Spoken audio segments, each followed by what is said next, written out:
to go through Flower Mound High School.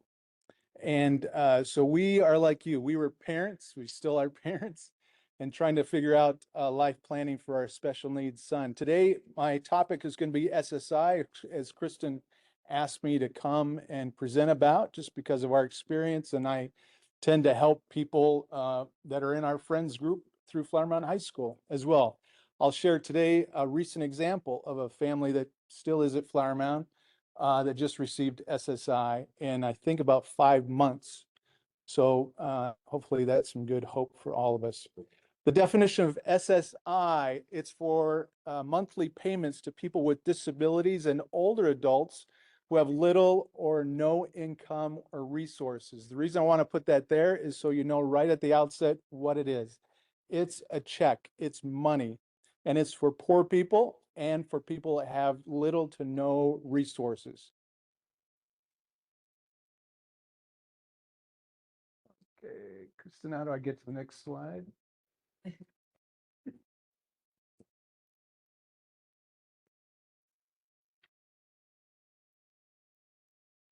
There it goes. The little down arrow. Okay, down from there.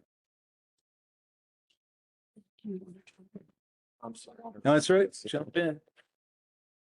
While he's clicking here, trying to get video up, hopefully you can still hear me. This is our family. Spencer is off to my right here. He's a 25-year-old, nonverbal, just the sweetest soul. And anything has to do with Spencer takes a family and friends. My next slide is going to say, hey, take a minute to introduce yourselves. And we've already done that here in the room. So everybody here in the room, we've got about 20 people here are parents. There's little to no staff here. So we're all in this boat together. There's 50 of you online, it looks like. And there's a good video. I'll be right back. Okay.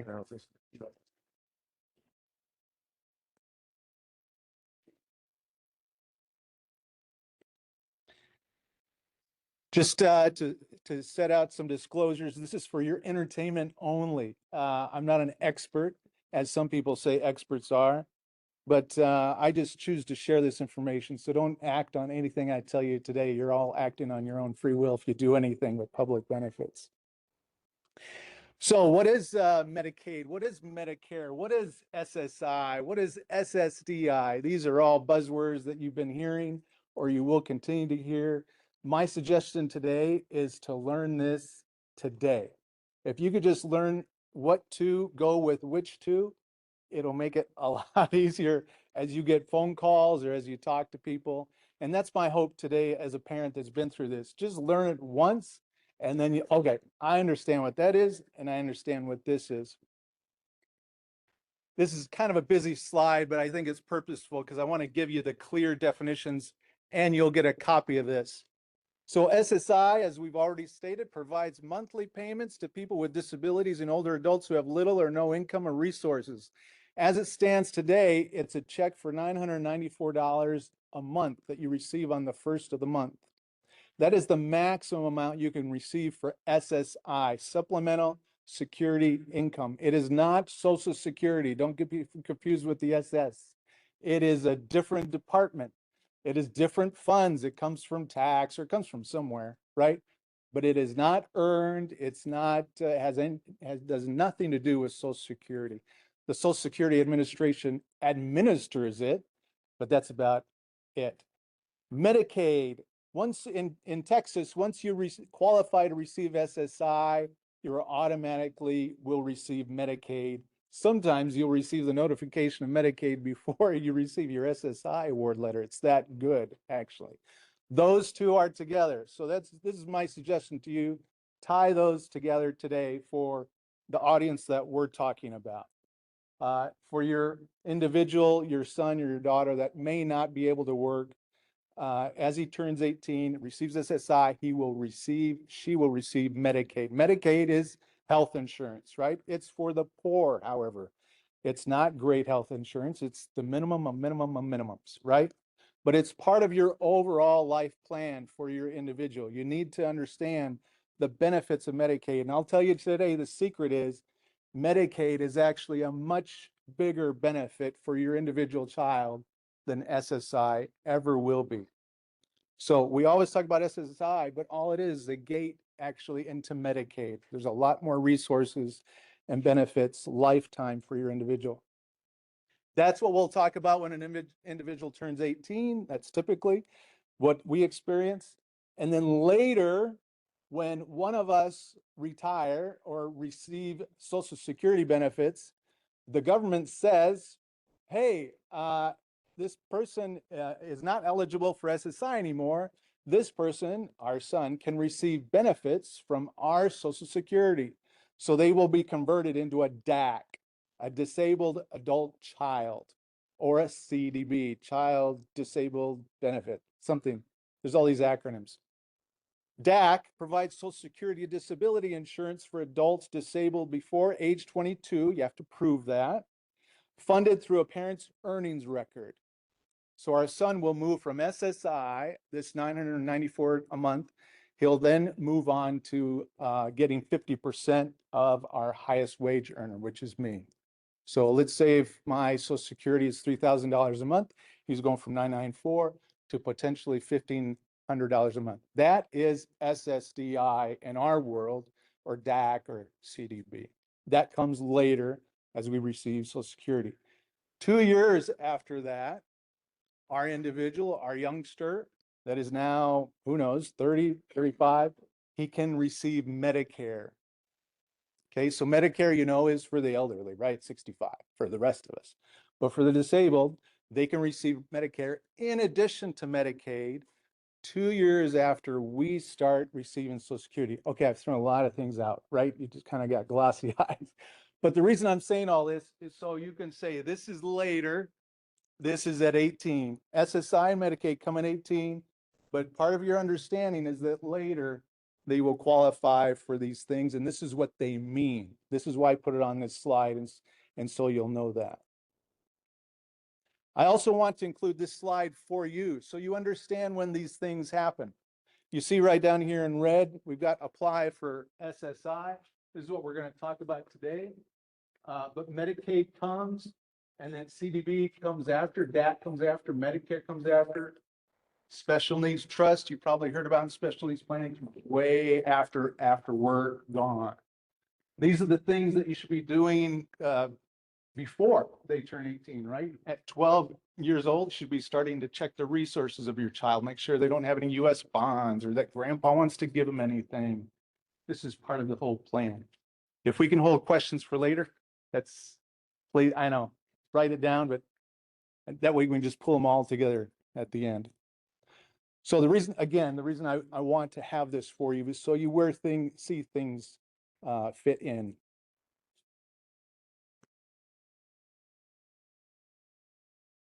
I'm trying to get slides. Who qualifies for SSI? I pulled this off of the website, so that's why it's a little noisy.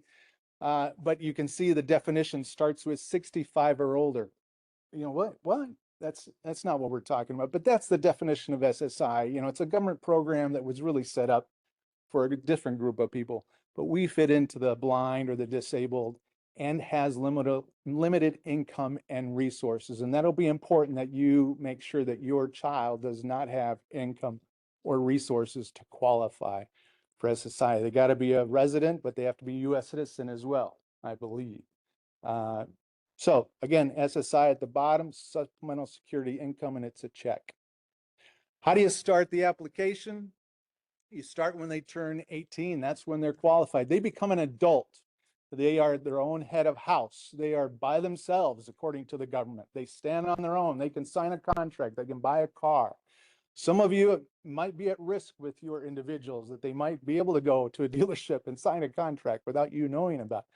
Our son is nonverbal. He wouldn't be able to do that. So that's why you consider, having I forgot what they call it, not guardianship, but some kind of agreement with your child, right? That you would act on their behalf.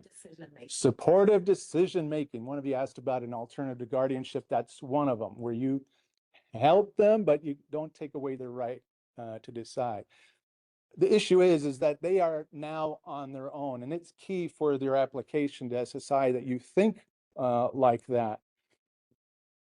You need to start at their 18th birthday because that's when they can start to receive benefits. They won't receive it right away. The application takes forever, right? Could take 5 months, could take 2 years, but they'll back pay to your beginning date. So the longer you wait, you're just letting money float in the wind. Start on ssa.gov. It's very good now. You just start there. It says, are you applying for disabled? Yes. Are you SSI? Yes. And start filling out the paperwork. You need to have your ducks in a row. And the reason I say that, you want to have all your school testing, which you all have, right, for many years. And you need to have your medical records ready and available, and any other testing that you have. You just want to give the SSA all the data that you have, that this person will not be able to create income. And it's not a positive thing. It's much like going into guardianship. It's not one thing that we do as a parent, right? To be positive about, not be positive about our child. But that's the reality about proving disability. They will say that they're going to contact your doctors, right? They're going to say, we may decide to do our own testing. And that's not untypical, especially for autism, because of the wide spectrum. And they'll book an appointment with a specialist. But you want to have your own data if available, right?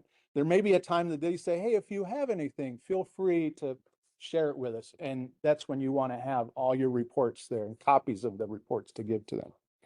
This is the key point, is that this application for SSI is your adult child's application. It's not yours. This is, again, a different frame of mind. When you go to talk to them, or when you get a phone call from someone, you think, they're calling you. They're not. They're doing an application for this person, which happens to be your child. So put your mind in a mindset that you're filling out an application for them. What does that mean?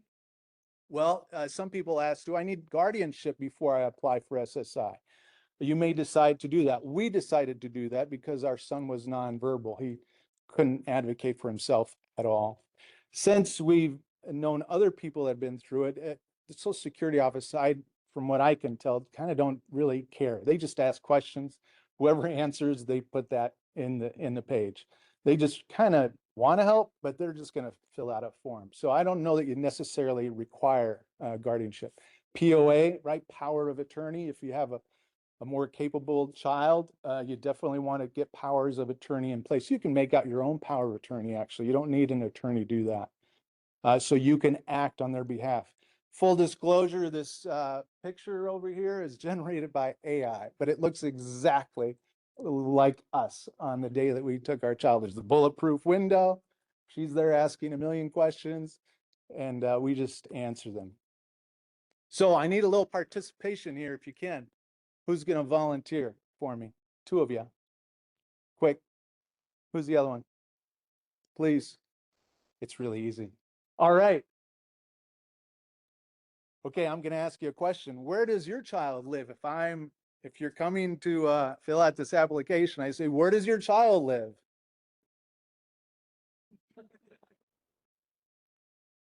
What would a more typical parent say? With ourselves.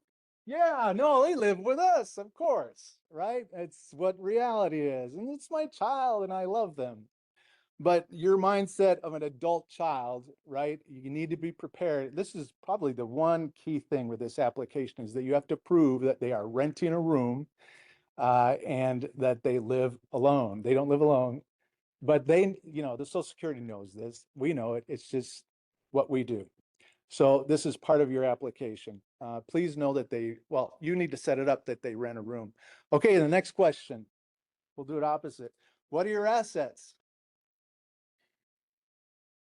We're speaking on them. They have no asset, no savings, just the rent. What would you say if you were just not paying attention?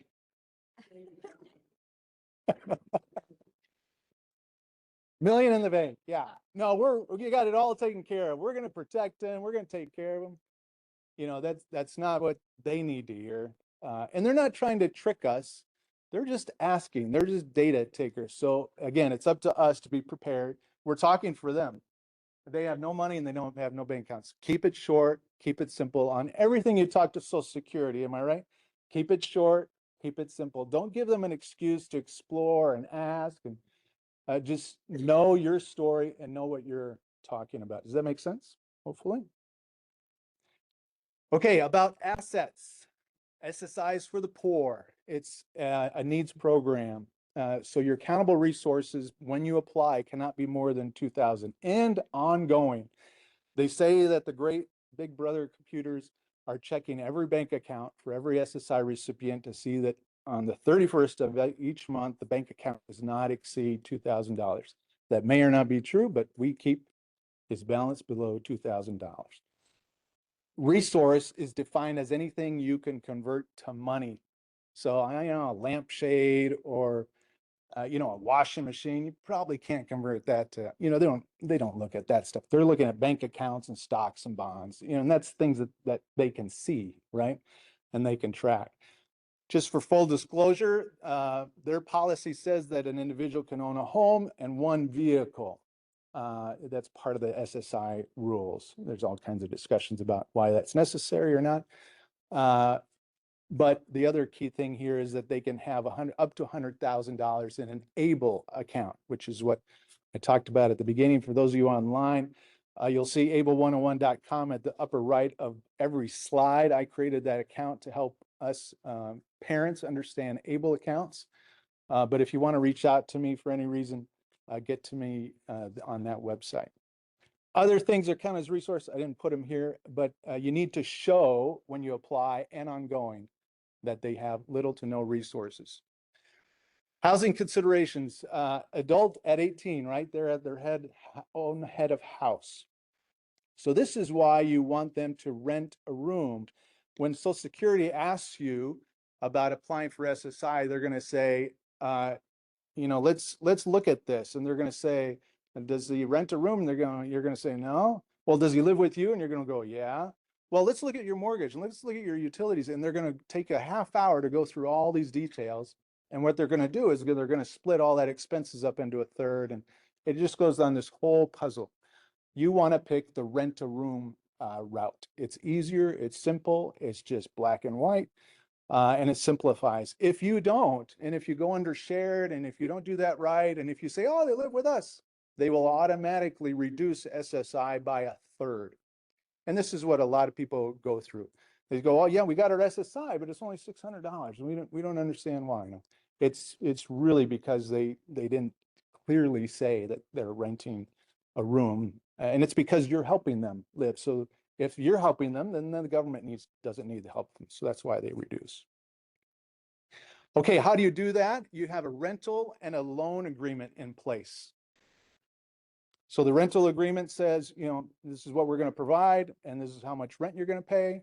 And then the loan agreement is to say that you're paying this now and you're going to owe us someday.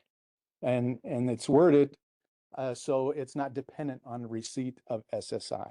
But when you eventually get SSI, then the individual will pay their landlord back, which happens to be us.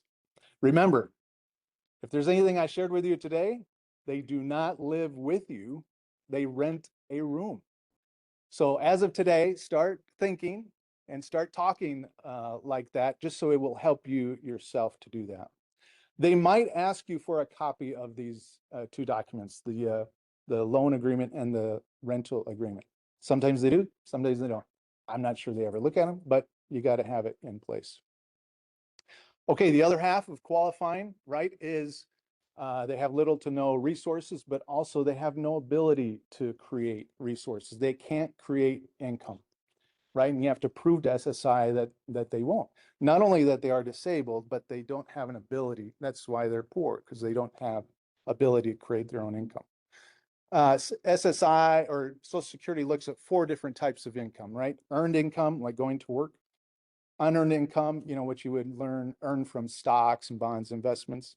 In-kind income, like when parents are helping them with rent or with housing. And then deemed income. And deemed income is usually when Social Security is looking at a person that's disabled under 18 and they look at the income of the parents. That's called deemed income. Key point here is that part of unearned income category is called child support. And our experience over the last 10 years being kind of in the middle of this, you know, maybe, I don't know if I had to generalize, 2 out of 10 of our friends are divorced, right? And receiving, and then the child is receiving some kind of child support. And that, when they turn 18, that is considered income to the disabled child. So SSI will be reduced if child support is being received. There's a way to not have that count as income, and it's called putting it into a first party special needs trust. Some of you may not be worried about that. Others, you may have friends that are in that. I would suggest to reach out to them and help them understand that they can receive more SSI if they are able to do this special needs trust. It's a different special needs trust than traditional. I want to talk more about that today. Okay, we've talked about housing. We've talked about income. This is now kind of the third phase of an SSI application. It's called the function report. And it's kind of the third phase of the application process. They'll interview you on those first two. They'll come back later once that you qualify medically and resource-wise, they'll come back with a function report and ask you these questions, right? What can they do day to day? Can they get up? Can they drive? Can they work? Can they do this? And it's another chance for you to not be so positive, but you need to just be real, right? No, they need help bathing. No, they need help cooking. No, they can't be left unattended. No, you have to answer those concise and to the point, and just give them a clear picture so they understand, right? That's all they're trying to do. And you're trying to prove that, no, in our case, our son doesn't have the ability to work at all. Others may have the ability. And so you'll have to kind of see what that is and see if that passes their thresholds of being able to provide for themselves or not. Remember, shorter responses are the most accurate, I believe. Okay, here's an example, the one I told you about that took less than 5 months to receive SSI. This was just this last year. And I really detailed, I asked these people that I was helping the specific dates of when they started the application, when they heard from Social Security, just every step that they went through. And I wanted to share that with you here, just to give you some hope that, you know, it could take 2 years, but we have a very recent case that we know of that we went through with them every step of the way, actually, and it took 5 months.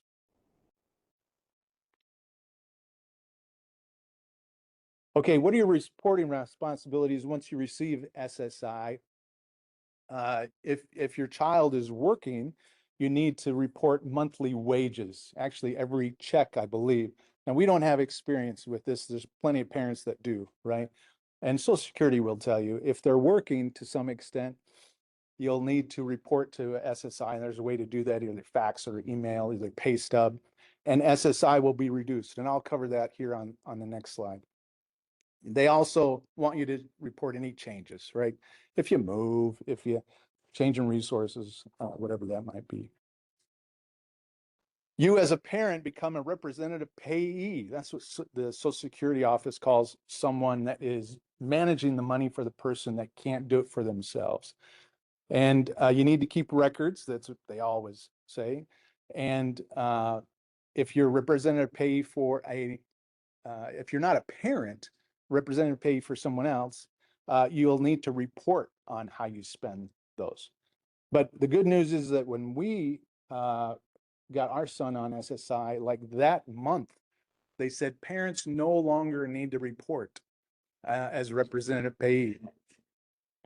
And I was like, hallelujah. I wasn't planning on doing it anyway. No, I was, but it was just kind of the progression of our government. They were like, you know, we've heard from parents for years and years and years, and it just doesn't do any good. Thank goodness, right? I mean, the parents have the most, you know, interest in their child. It only makes sense to me. So we don't report at all. We may get a call like maybe once a year, and that's if they remember to call us, but nothing about expenses so far. Okay. So don't be scared, I guess is what I'm saying. You know, parents are the ones to trust. How does work affect SSI benefits? That's a great question. So most of this I kind of looked up, and from what we've heard from other parents, we don't have any experience with it, but your SSI will be reduced. And the key thing to know here, at SSI is reduced $1 for every $2 that's earned over $65 and after $20. I put a little example on the right if you want to take the time later to step through all the numbers. I think that's kind of roughly how it works. So they don't penalize you for working. They want individuals to work, right? As many of our friends do. But they're not going to give you all the SSI if you're getting money from work, right? That makes sense. They also have a limit that what they call SGA, substantial gainful activity, SGA, they throw it all around all the time. If your person that's disabled is SGA, that means they're capable of providing for themselves. If they earn more than $16.90 a month, that means they're golden. They're on their trek to success. And so SSI is now done because right, that's marginal. But this is part of that you'll need to manage. If your child does work, you'll need to manage, hey, don't give him more hours and don't give him a raise, because he'll get over SGA. And then, so that'll become an issue for you that have children that work. We don't have that yet. Okay, there's this little phrase down the lower left. I just pulled this from a website.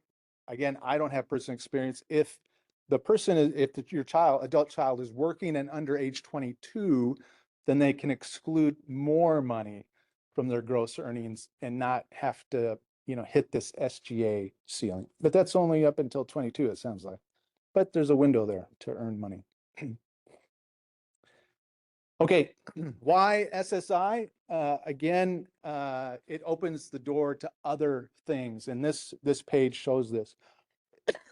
This isn't, part of this is ours, but part of this is kind of very general too. If you take the SSI benefits of like $994 a month, over a year, that's about 10 grand, right? Medicaid, it's health insurance. Medicaid, one of the waivers that we have for our son, pays for an adult day hab. He goes there 2 times a week that Medicaid pays for. That totals about 6 grand a year. If you add another 2 grand in healthcare costs, we're getting about 8 grand of Medicaid benefits for our son. Here's some other benefits. HIP. HIP is a program that will pay for your corporate insurance premium to keep your child on your personal corporate insurance. So a typical person has, I don't know, $350 of a family medical premium. That's $700 a month, right? Well, Medicaid will pay that whole thing for you to keep your adult child on. They want private insurance to pay for your child's medical needs before Medicaid does. That's called HIP. It's very unknown. So spread the word about that. But that comes after you get Medicaid. And you can do that like the second week of Medicaid. I will say the HIP office, this is Texas. These are ladies down in Austin. They are, I believe, the most heavenly people. They answer the phone, they answer your question, they tell you what to do, and in a day, it's done. It's very understandable, very straightforward, a huge benefit if you know you're paying health premiums, right? CDS is the last one I'll talk about here, is our son needs a lot of help every day. So Medicaid realizes that, and they will now pay us an hourly wage of what, $9.50 an hour to provide a support for him, to help him take a shower, to help cook his food, to get him dressed in the morning, on and on and on. And so that's our son. Our son adds up to 29 grand a year. Maybe your individual is a little more capable, but maybe they still need, 5 or 10 hours a week, whatever that is. There's Medicaid benefits that will pay you to take care of your Medicaid person. Just those things that I tell you about add up to $55K a year. So some people say SSI, I'm fine with that SSI, but we're talking about your child, and we've played plenty of things into the government that we're trying to get back so our son has some benefits. Okay, this is my last slide, and it's for your, again, planning benefit. This is talking about an ABLE account. And I'm not going to go into that today. That could be a whole different day that we could talk about ABLE accounts. But I just put the whole reasons for it and why I came up with my website. And I'd be happy to help you do any planning or any questions that you have, not professionally. I'm just a dad. But I've been through that and I think I understand things that go on with special needs, financial planning, along with life planning. So it looks like we have some time. Kristen, you happy to open up to some questions, but we have a question in the house first.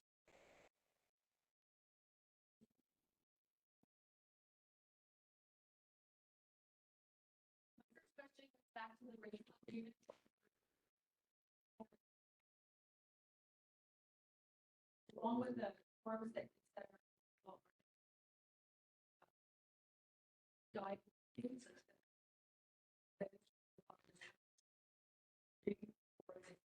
it's red, is it? I've seen the rest of the utilities included. Yeah, yeah. Kind of things, utilities.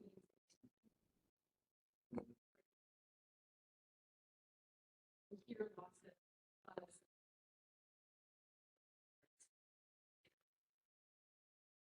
Yeah, we've heard buzz over the years of different things as well, right? I don't think it's a really big deal, actually. You know, they hardly ever ask for it. And even if they do, you know, what are they going to argue? I really don't think it's a big deal. The one we have that we use from someone else is pretty straightforward. I mean, it's as legal as, you know, I promise to do this. Well, and when we're talking about numbers like that, I think it is akin to like talking about taxes. You know, everybody has a different opinion about tax and they all suggest go talk to the professional. Well, in this case, there's no professional that's going to tell you what rent is. So there's general guidelines of, you know, you need to be ready, just like in taxes, you need to be ready to respond if they call and go, hey, why are you charging? Well, you know, did this and I went out and I, you know, scouted, you know, this is what all my friends are charging and, you know, that'd be it, right? Just like taxes, you just need to have a response of what you're going to charge.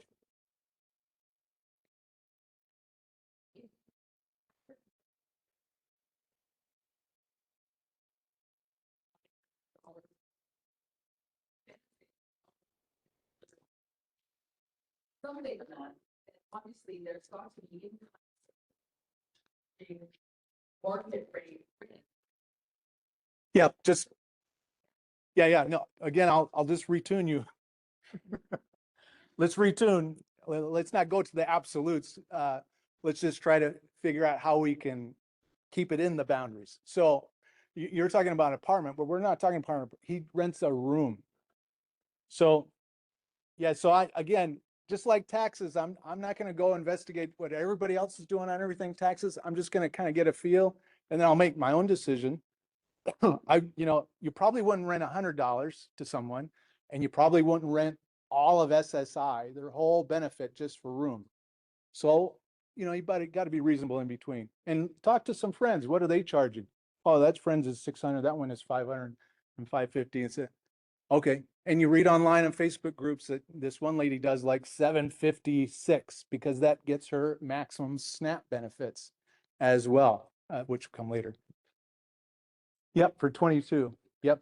So, but something like that, which is like, really? So yeah, you just got to be reasonable. And again, like taxes, you just have to have a story. You have to have a reply. And again, if you go on and talk about what the normal world is, yeah, the normal world is not receiving SSI of $900. You know, they're receiving $8,000 of income. So that's not that. I don't believe that's reason, but that's me, right? You got to have your own story. When they call on the phone and ask you, why are you charging rent? You just have to have your own story. Well, this is what I did. I talked to four friends. This is what it is in our neighborhood and we're good. And they can't, I don't think they can dispute that.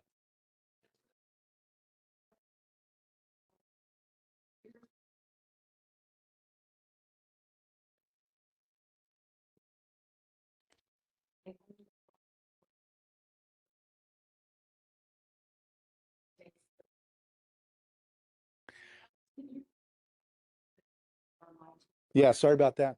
So the second question is, if the parent retires, well, starts receiving Social Security at age 62, can the DAC receive SSDI starting then, which I believe, yes, that's true. And it's 50% of the person that filed for Social Security. Yep, it's when they receive Social Security, when that clock starts. Now, if everybody is receiving Social Security, you're going to come up against a family maximum problem. So let's go back to our example. If you can follow me here, let's say the largest wage earner is $3,000 a month. So naturally, the spouse would receive $1,500 a month, right, at full retirement age. This is a typical scenario. But then my son can receive $1,500 a month as 50%. But if you had the 1,500 plus 1,500, that's $3,000, $3,000 plus 3, that's $6,000. But our family maximum, according to Social Security, it's on Social Security statement. Family maximum benefit is like 5,500. Okay, so he's not going to receive 50% of my benefit. Neither is she. So they actually give me my maximum benefit. Well, they give me my benefit, and then they split the remainder to the family amongst the two. So instead of 1,500, she's going to receive 1,000. He's going to receive 1,000. So then you're like, wait, SSI was $994 and he's only going up like $6. It's just what it is. But yep. Well, no, unless mine is higher, 50% of mine is higher than hers. Yeah, of hers or half of mine.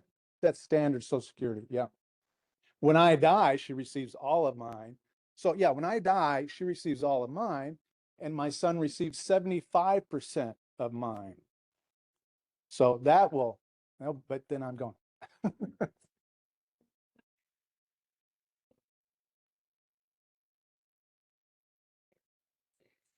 Well, Obamacare changed to 26, right? But it's common now. Most all plans that I know of will keep a disabled child on past 26.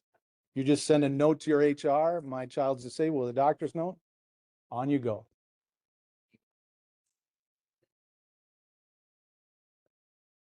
It's the plan, right? The plan is going to say it in there. Good questions. What happens if they're receiving SSI?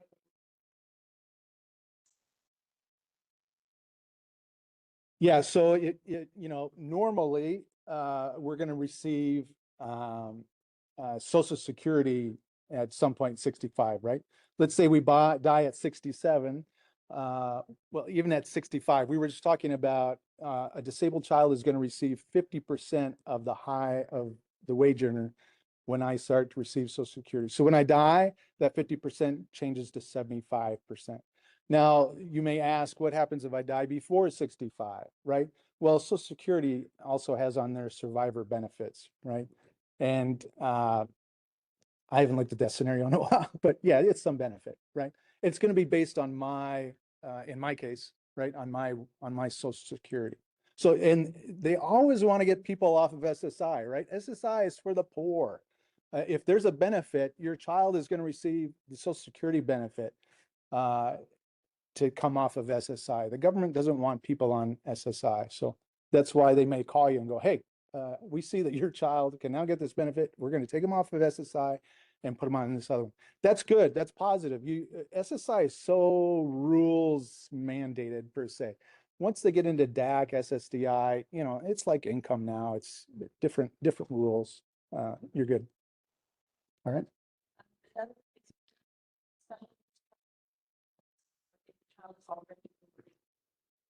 What was the question? What is the special needs for child support? If you have a child who's receiving child support, you mentioned something about it has to be in place before they're being seen. Is it different if you don't have anything in place and they're being seen? Still do that. Yeah, you can still do that. Yeah, in fact, most people don't have anything in place because they just don't know about it. And so you go to an attorney and you say, I need to redo my divorce decree. So my spouse has to put my child's child support into a special needs trust instead of giving it to me.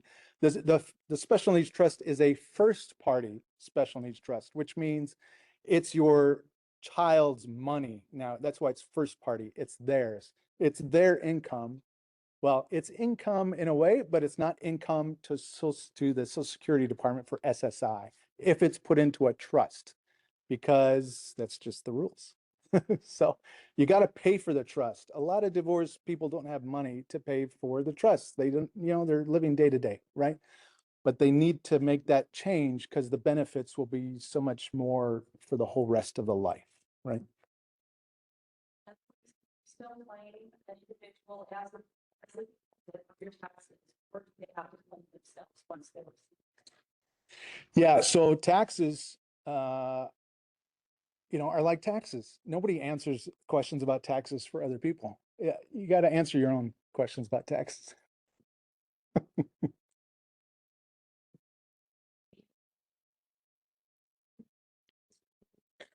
Yeah, I'm not going to answer somebody's question about taxes.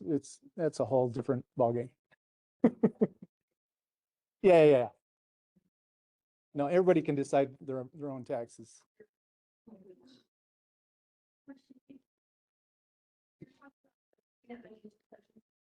For the child support expense area. Yeah.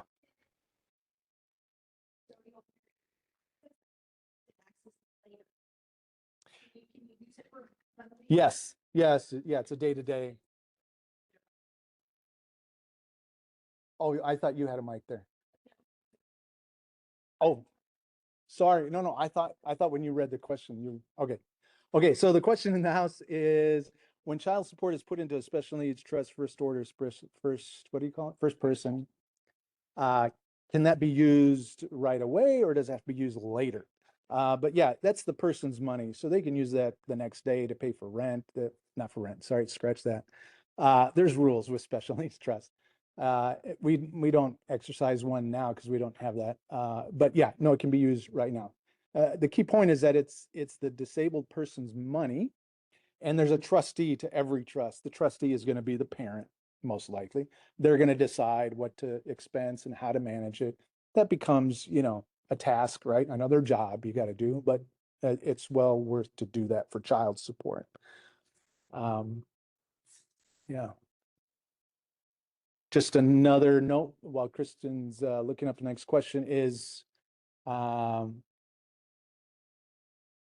money that goes into a first party special needs trust is now the individual's money. When that person passes away, the disabled person, Medicaid can come and claw back money out of that trust to get paid back. And the reason that rule or law exists is because, this is from the old days. Well, not the old days. This is from why trusts are used. It's for the elderly, right? It's for the elderly lady that lives in this mansion, and she goes to this place and Medicaid pays for their housing and support. Medicaid wants to get paid back when the lady passes away by taking their assets, right? And so that's where that rule comes from. It's not because they're going after disabled people, it's just what the rules are. Yes, when the child dies. Yeah. If they have money in that special needs trust, the same also applies in Texas to an ABLE account. That's just one rule of an ABLE, which scares some people, but I would not scare yourself into something like that. There's a reason to use ABLE accounts, but don't put tons of money in. Any more questions there?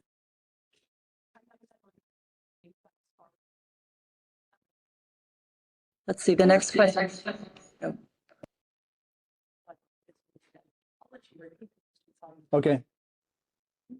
If the special needs adult is working but still have to pay a balance of less than 2,000, would the SSI still be reduced? Yeah, SSI, when you apply and ongoing, they're always going to ask, what resources do they have? And all of their resources have to be less than 2,000. So that includes a bank account and all the other things that someone could convert to money.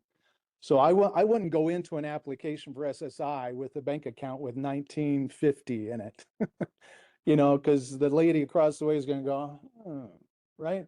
I would have nothing.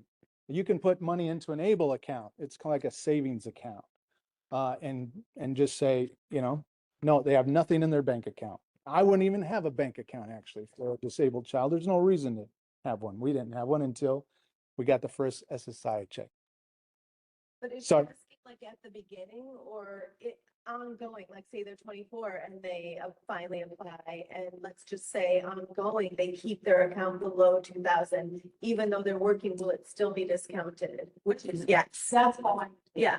Yeah, which is yes. Yeah. Yeah, whenever it is, it's got to be under, all resources have to be under 2,000. Yeah. So hopefully they heard that question. There's another question over here.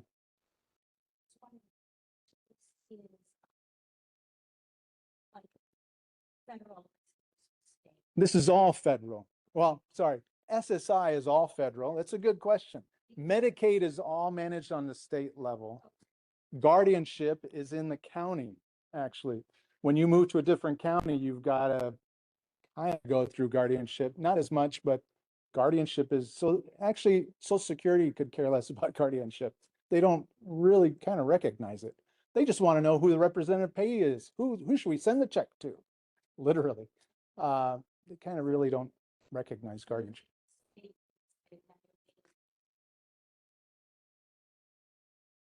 Yeah, I think you'll still qualify for Medicaid, but you know, it's a whole, it's like health insurance. You're gonna have to say, I'm here and enroll you. And yeah, just like counties, different counties have different, the question was different states have different feelings about guardianship, and that's true county to county as well. Sorry, in the back, in the pink, did you have a question? No.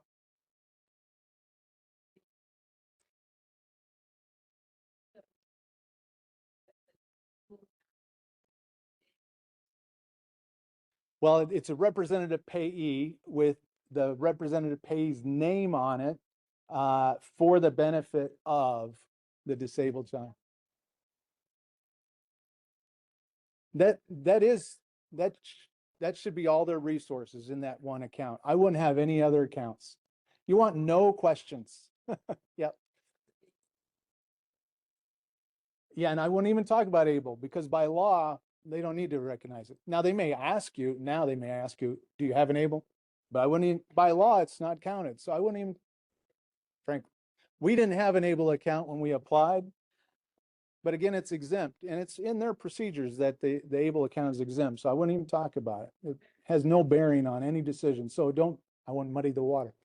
Now, you know, some friends of ours had a bank account because, you know, the individual was working, put their money into the bank. And, I understand all that. But again, I wouldn't want to go into an application with more questions than necessary. I would just take that money, I'd put it in an ABLE account and I would close the account. I would say, they have no accounts, they have no money, they have no ability. Just make it real clear. Right? Just easier that way. My son do have bank account, and I take that into job. So when he receives his check, it's in his name, saying for him, with my name on there as well. That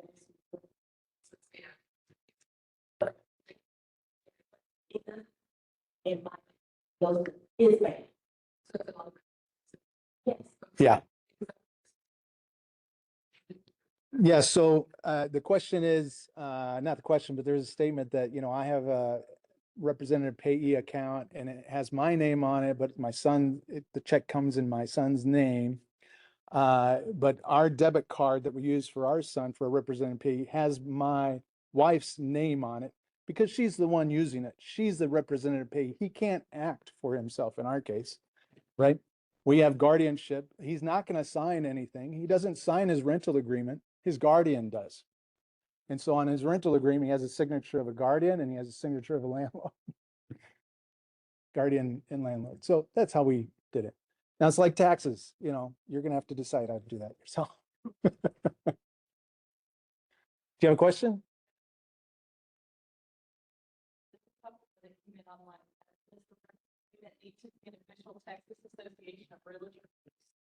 Does so the question is, does the rental agreement have to be official Texas Realtors, lease agreement? No, not that we've found. No, it's really just pretty straightforward. It's not even full of legalese. It's one page and it really just says what it is. It's pretty straightforward. It's pretty clear. You can't mistake anything in it. And there's different versions that float around. You can contact me and I'll share the one that we use and what we've shared with others. And, you know, there's others that are just might slightly phrased a little different. I don't think it makes a big deal, frankly. They shouldn't be coming after that for legalese. We've got a question here. So my daughter's been getting the exercise since she was little. She got it.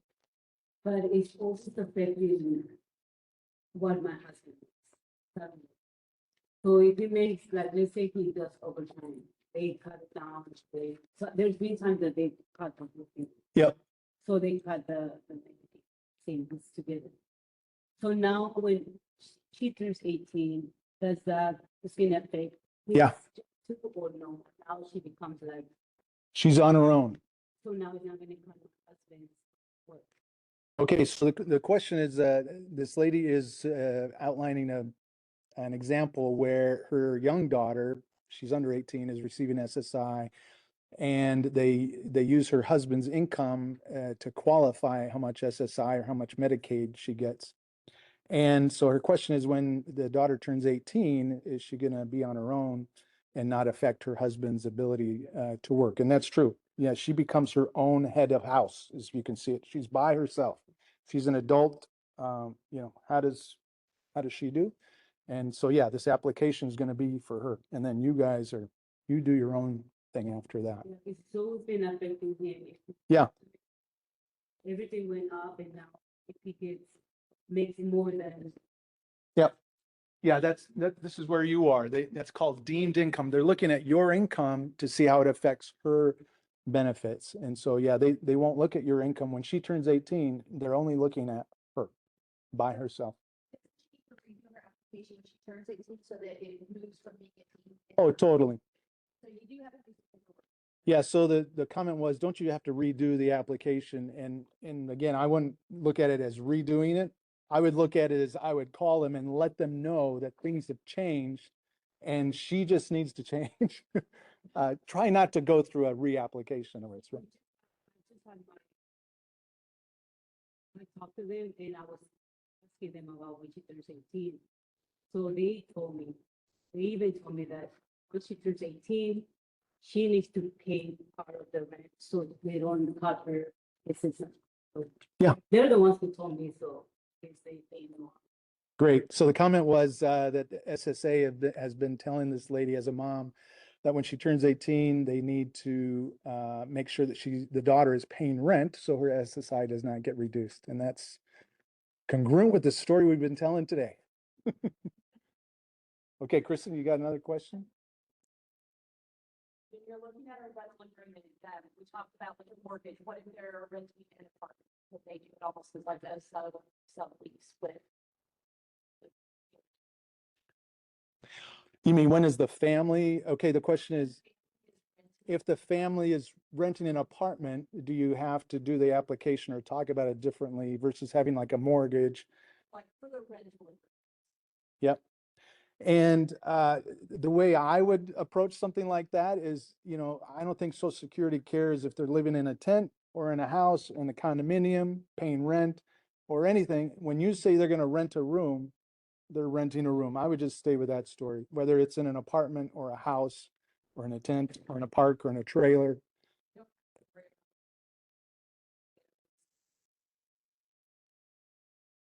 Again, it's like taxes, you know, you're going to get into landlord interpretation. And again, I don't think Social Security cares.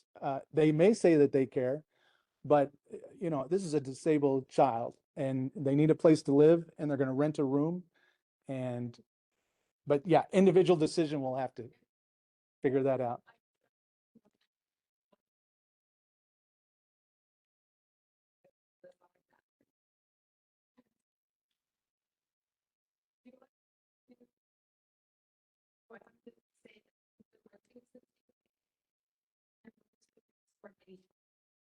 These are great questions. So her question is, her son is 19 and he hasn't applied for SSI yet. And so the question is, will he have had a rental agreement in place for a year? And the simple answer to that is that he hasn't had. a rental agreement in place for a year, has he? No, so you can't lie. So now it starts today because you found out about it. Yeah, that's what I tell people. It starts today. When I tell you about a rental agreement, if you're over 18, start a rental agreement today. This individual needs to be paying rent because there's no way I'm gonna help him. No, he needs to be on his own. And he's gonna sign this so going down that road. Yep. No. No. So the question is, do you need to notarize the rental agreement? And I don't believe so. I haven't ever heard that you need to. So thanks for coming. Okay, we're 1 o'clock. Be happy to stay for 10 or 15 if there's any more questions, either online or in person. Debbie Dahl wants to make a comment. Yeah. You know, some people. Here, why don't you come up here, Debbie, so they can hear. Yeah, they just need to. I don't want to mess with Social Security, but really think of it as, you know, if you died tomorrow, like my siblings, his siblings now are set up. Social Security's in place, food stamps. I kept thinking we don't need food stamps. Whatever. But my kids might not be as blessed as we are, right? And so they'll need that food stamp. They need that Medicare, all those things. So think of it as setting him up for the future, even if it's a hassle for you or you don't think they need it or whatever. Think of worst case scenario. Okay, that's good wisdom coming from a pro planner right there. Like any good mom of a disabled child. Okay, y'all are champions. I'll say that. You've worried about a lot of things for many years, but the next couple years are not critical. They're just good and important to get set up. You're leaving benefits on the table if you don't act at 18. That's just the reality of it. So the sooner you can figure these out, and do them with someone and I'd be happy to help if I can. Where can you reach me? able101.com and share it with your friends in your school. I'd appreciate it. We just need to help each other answer some of these questions, but I won't answer tax questions or any other legal questions. Great to be with you today. Thanks, Kristen, for the opportunity, getting us together. Stay online for a minute. Oh, yeah. Answer a few more questions. There are, and I figured this is probably easier for me to just come up here. Guardianship versus conservatorship, and affecting SSI. Yeah, again, from our experience and what we've heard from others, Social Security really kind of doesn't care about all the legalese of your relationship. They just want to know about the individual. And so you're there to help them out with the paperwork. So whether you have conservatorship or guardianship, I don't think they really care. Okay. And then the other one was on HIP, and just clarification, because they hadn't heard of HIP. Yep. So, I don't know if you're already receiving SSI and Medicaid. If you are, just do a search for HIP, HIPP in Texas. You'll get their website and you'll read it. You can give them a call. They are, again, it's easy. It's very, very easy and very immediate if you're already getting those benefits. I'm not sure what your other question, is there a specific question that they have about it? I think that was all on that one. There's another one. If your child turns 18 during their senior year of high school, as far as the rental agreement while they are still in high school. Does that matter if they're still in high school? Yeah. You start a rental agreement when No, they're Social 18. Security doesn't care. Social Security is looking at your individual as an 18-year-old adult. There's all kinds of circumstances, right? So they don't care if they actually know they're going to be in school till 22 generally, right? So yeah, as far as I know, it has no bearing on that. Yeah, and the other one, what is CDB, where it says receiving CDB can go over 100,000? I think that was early in looking at SSI, SSDI. Yeah, I'm not sure what your question is there. This is 100,000 I have here in the ABLE account, but CBD is what DAC is what SSDI is. That's the income that your child will receive once you start to receive Social Security. They will come off of SSI and then they need to apply for DAC or CDB, whatever Social Security calls it next year.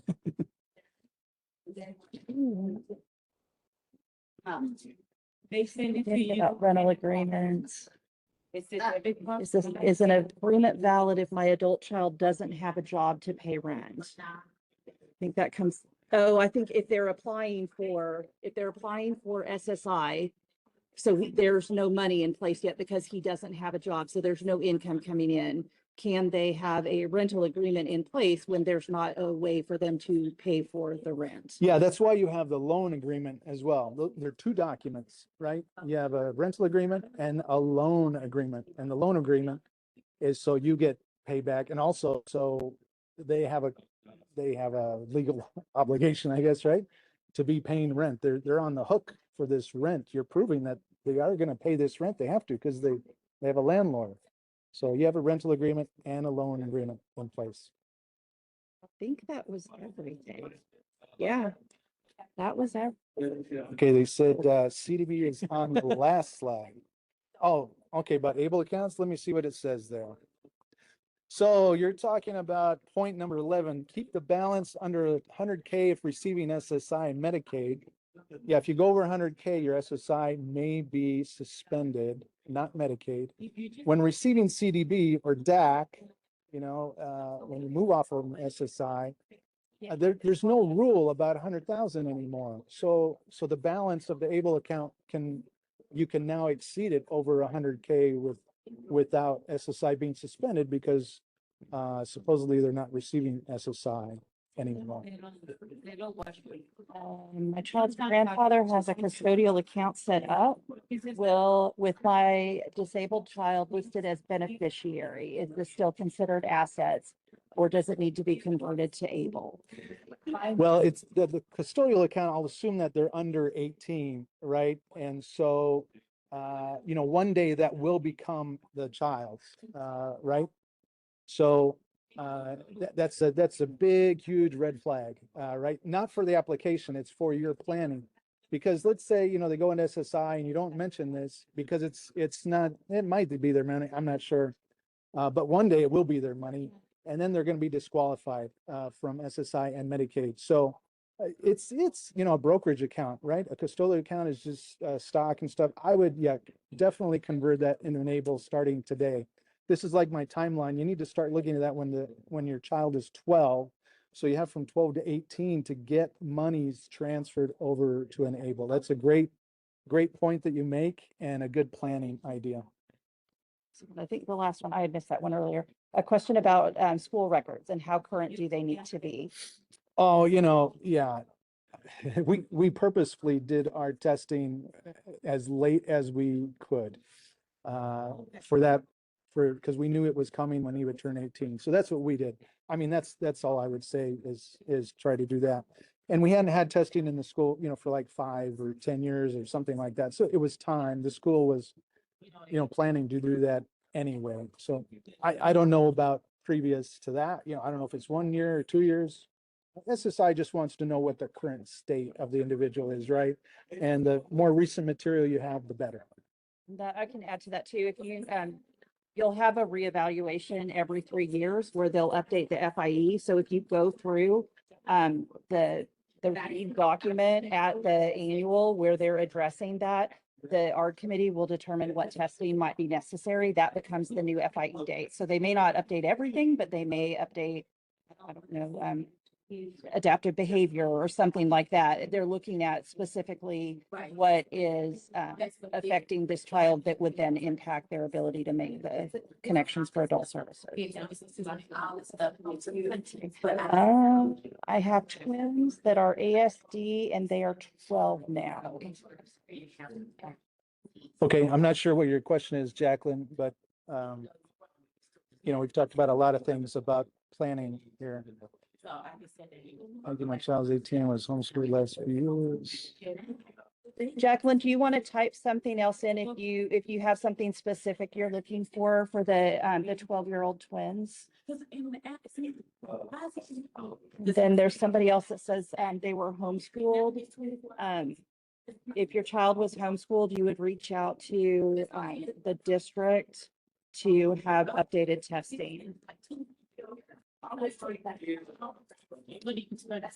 Yeah, the question is, can the able account, funds be used for rent, utilities, et cetera, where S&T can't be used for? Yes. Yeah, look into the rules of able accounts. Able accounts, you can use anything except for alcohol and smoking and drugs and gambling. So this is why, yeah, your individual needs an able account for a lot of reasons. And that's a good point. Perfect. Thank you. Thank you, y'all. Glad you could join us today. If you got more questions, just reach out to me on my website. Absolutely. And I will, when I send something out, if you, for some reason, can't find Alex, if you want to send it to me, I can pass that on to you. So thank you to everybody who joined, and thank you, Alex, for sharing all your great information. We'll have to see if we want to do another session for something else, since he expressed a willingness to do that. And we have a lot of people that are interested. So, Good day. all right. Thank you. Take care, y'all. Bye-bye.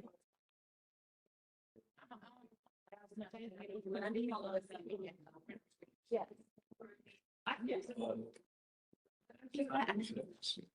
If the partnership in just